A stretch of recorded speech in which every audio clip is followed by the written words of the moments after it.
যেসব খাদ্য যেমন পেঁপে হতে পারে, অন্যান্য শাকসবজি, সবুজ শাকসবজি, বিটরুটস, বিভিন্ন ভিটামিনের সোর্স যেগুলি রক্ত কণিকা তৈরিকে বৃদ্ধি করে, সেগুলি সবই খাওয়া বেটার। এরকম কি হতে পারে যে একজন ডেঙ্গু ভাইরাস দ্বারা আক্রান্ত কিন্তু তার কোনো লক্ষণ প্রকাশ পেল না? লক্ষণ প্রকাশ পেল না, এটার চেয়েও বেশি হয় যে যে কোনো ভাইরাল ফিভারের মতো এর কিছু ফ্লু লাইক সিমটমস থাকে, যেমন একটু গায়ে গায়ে জ্বর, একটু কখনো সর্দি সর্দি ভাব এরকম। তো এটা অনেক সময় কেউ বোঝে না যে বেশিরভাগ সময় প্রথমবার যখন ইনফেক্টেড হয় তখন এটা খেয়াল করে না যে এরকম জ্বর আছে। সো এরকম সময় অবশ্যই একটা থাকতে পারে যে ডেঙ্গি ভাইরাস দিয়ে আক্রান্ত হয়েছেন, কিন্তু উনি বুঝতে পারছেন না যে তার বা ডায়াগনোজড হয়নি যে ডেঙ্গি হয়েছে। আচ্ছা, কিন্তু তিনি কি ওই সময় অন্য কাউকে আক্রান্ত করতে পারেন, ইনফেক্ট করতে পারেন?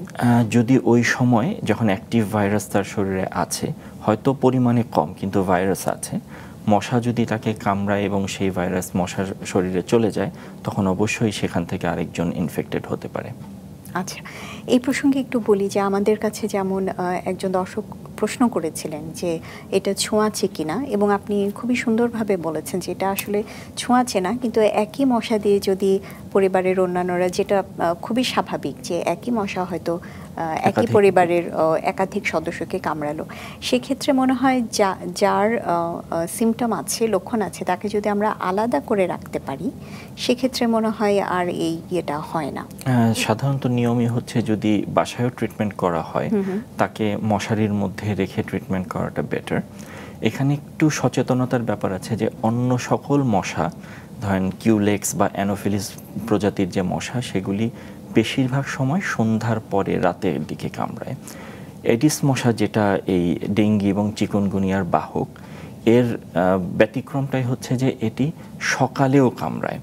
সো এই কারণে যে দিনের বেলাতেও আমরা যাতে মশারি ছাড়া না ঘুমাই, মশারির ভিতরে থাকি, অথবা রিপেলেন্টস যেগুলি আছে, বিভিন্ন অয়েন্টমেন্ট পাওয়া যায় বা স্প্রে পাওয়া যায়, ফুল শার্ট ফুল প্যান্ট পরে থাকা, এগুলি সব মানে এই রোগ প্রতিরোধের জন্য অত্যন্ত প্রয়োজনীয়। আচ্ছা, সাধারণত ডেঙ্গি এবং চিকুনগুনিয়া এই ভাইরাস শরীরে কতদিন পর্যন্ত স্থায়ী হতে পারে?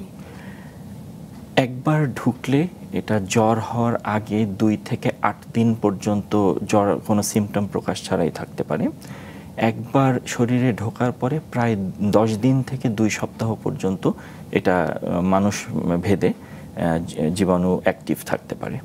এটা ডেঙ্গি এবং চিকুনগুনিয়া উভয়ের জন্যই কাছাকাছি ফেজ।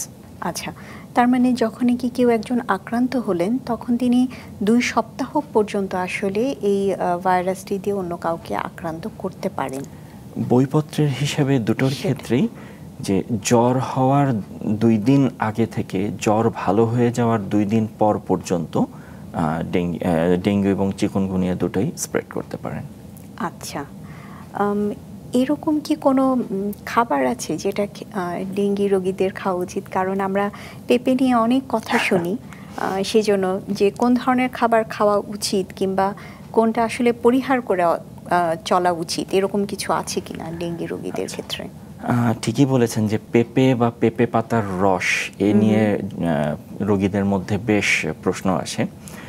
আসলে জিনিসটা হচ্ছে যে ডেঙ্গিতে যেটা হয়, প্লেটলেটটা ভাইরাসের কারণে আমাদের এখানে অস্থিমজ্জার ভিতরে রক্ত তৈরি হয়, এর থেকে বাইরে এসে রক্ত সংবহন তন্ত্রের মধ্যে থাকে। ডেঙ্গি ভাইরাসের বিভিন্ন কারণে এখানে প্লেটলেটটা ভেঙে যায়। আচ্ছা, তাই যেসব খাদ্য যেমন পেঁপে হতে পারে, অন্যান্য শাকসবজি, সবুজ শাকসবজি, বিটরুটস, বিভিন্ন ভিটামিনের সোর্স যেগুলি রক্ত কণিকা তৈরিকে বৃদ্ধি করে, সেগুলি সবই খাওয়া বেটার। যে বেশি বেশি তৈরি হচ্ছে তাহলে প্লেটলেট ভেঙে গেলেও অতখানি বিপজ্জনক সীমার নিচে নামছে না। এটা একটা স্কুল অফ থট, বিশেষত অনেক নিউট্রিশনিস্ট। তার মানে আমরা কি এটা পুষ্টিকর খাবার, এটা বলতে পারি? পুষ্টিকর খাবার, এক্স্যাক্টলি। আর খাবার পরিহারের কথা যেটা বললেন, এমন কোনো খাবার আসলে গাইডলাইনে নেই যে নিষেধ, কিন্তু ডেঙ্গিতে আমরা যখন স্পেশালি সিভিয়ার ডেঙ্গিতে যাই, বমি হয়, ডায়রিয়া হয়, আমাদের হজম শক্তি অনেকটা কমে যায়। সো গুরুপাক খাদ্য যেমন তেল, চর্বি জাতীয় খাবার, অ্যালকোহল, অতিরিক্ত চা বা কফি এগুলি পরিহার করা ভালো। কারণ অনেক সময় এই যে আমাদের পরিপাকতন্ত্রে ইরিটেশন হলে সেখান থেকে যদি কোনো কারণে রক্তক্ষরণ হয়, এবং যেহেতু ডেঙ্গি খারাপ হলে রক্ত লস হওয়ার একটা, ব্লিডিং হওয়ার একটা রিস্ক থাকে, প্লেটলেট কম, এই সব খাবার যাতে যেগুলি ইরিটেশন করে সেগুলি পরিহার করাই ভালো।